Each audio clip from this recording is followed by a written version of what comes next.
Salut à tous et bienvenue pour cette seconde édition du Wrestling Rewind avec notamment une seule petite info à analyser, mais importante tout de même, la carte mise à jour de WWE Money in the Bank avec évidemment, je tiens à le préciser, les spoilers du prochain Raw de la semaine prochaine, très important car une stipulation a été rajoutée à un des matchs déjà présents. Donc si vous voulez vous garder la surprise, attendez la semaine prochaine avant d'écouter la vidéo. Donc, premièrement, on va commencer tout de suite justement avec ce spoiler. Donc, le match pour le titre de la WWE, CM Punk d'un côté, John Cena de l'autre. CM Punk, son contrat se terminera le jour de Money in the Bank. Donc, ça va être un match très important pour CM Punk. S'il venait vraiment à quitter réellement la compagnie, s'il partait avec le titre, forcément, ça emmerderait beaucoup Vince McMahon et aussi John Cena. Une stipulation a donc été rajoutée.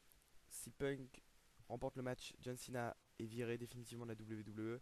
Ça met évidemment un poids de plus sur les épaules de John Cena, mais je pense selon moi que John Cena conservera son titre et CM Punk ira prendre du repos chez lui ou peut-être chez les fédérations concurrentes qui demandent moins de déplacements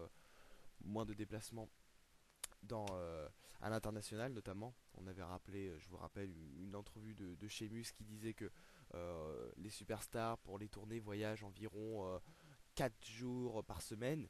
Les tournées ça va jusqu'à 20 jours de voyage, 20 jours où ils sont sur la route, donc c'est vraiment très difficile à supporter. Et on rappelle que CM Punk est à la fédération depuis 7 ans déjà. Donc ce qui fait que Punk a quand même besoin d'un break, hein. Chris Jericho en a fait, tout le monde en a fait, à part John Cena. Mais bon, John Cena, c'est John Cena, hein, on pourrait dire. Donc une confrontation qui s'annonce houleuse.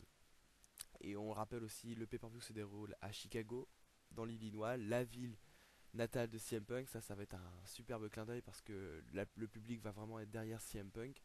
Et si CM Punk venait à remporter le titre, j'aimerais quand même voir la réaction du public lorsque ce dernier va réussir le tombé de 3 sur John Cena. Ça va être vraiment incroyable à voir, incroyable à vivre, mais pour moi il y a peu de chances que CM Punk remporte le match.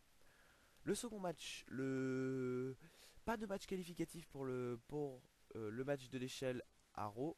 Donc Rey Mysterio, Kofi Kingston, Jack Swagger, Evan Bourne, Alberto Del Rio, R-Truth, Alex Riley et The Miz.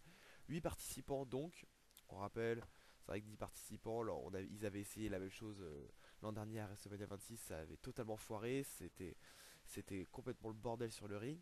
Là on aura donc 8 participants, donc ça devrait plutôt bien se gérer. Euh, pour moi, pronostic, il n'y a que Alberto Del Rio qui peut remporter le titre. Enfin, la valise en tout cas. Ou alors Rey Mysterio.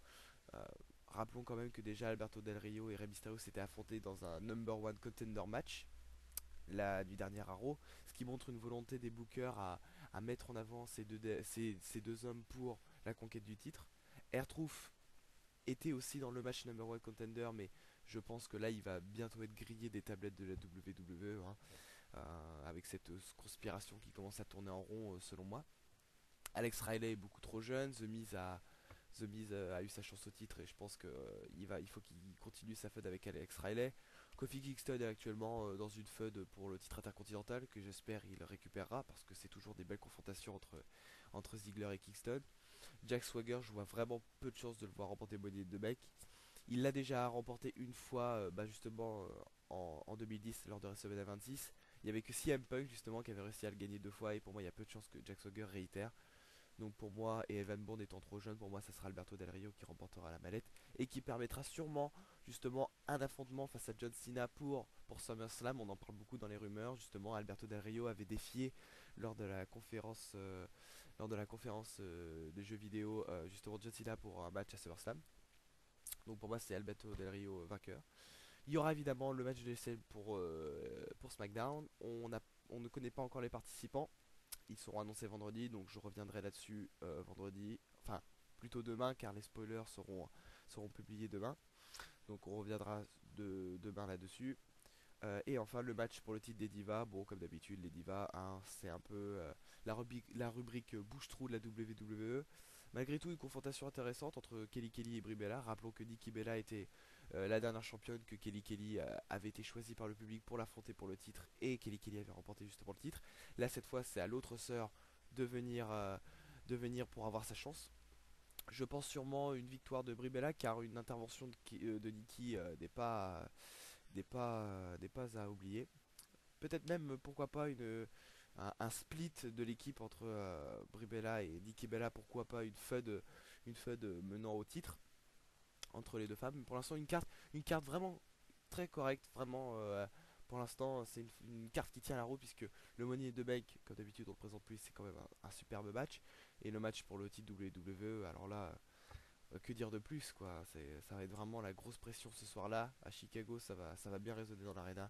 Et on espère juste qu'on aura un grand match. Mais avec CM Punk dans le match pour le titre WWE, je doute fort qu'on ait devant nous un match d'une pauvreté technique et de qualité en termes de lutte euh, assez faible.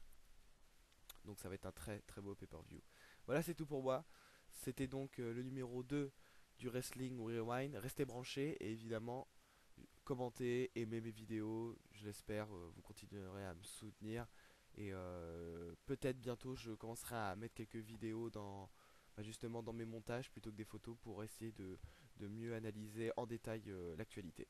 Voilà, c'est tout pour moi. Je vous dis à plus et restez branchés.